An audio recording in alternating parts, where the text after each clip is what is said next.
ভারতের সেনাপ্রধান জেনারেল ধীরাজ শেঠকে এবার সম্মানসূচক জেনারেল পদমর্যাদা দিল নেপাল।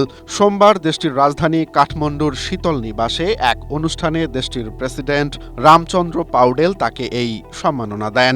নেপালের সেনাপ্রধান জেনারেল অশোক রাজ সিকদেলের আমন্ত্রণে ৪ দিনের সরকারি সফরে এখন নেপালে আছেন ভারতীয় সেনাপ্রধান। ১৯৫০ সাল থেকে চলে আসা এক ঐতিহাসিক ঐতিহ্যের অংশ হিসেবে এই সম্মাননা দেয়া হলো, যার মাধ্যমে ভারত ও নেপাল একে অপরের সেনাপ্রধানকে সম্মানসূচক জেনারেল পদবি দিয়ে আসছে।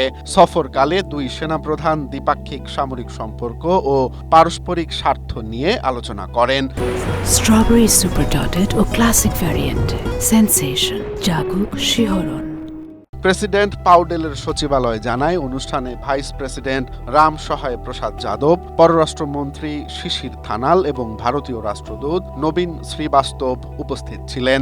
নেপালি সেনাবাহিনীর কাছে সামরিক ও চিকিৎসা সরঞ্জাম হস্তান্তর করেছেন জেনারেল শেঠ।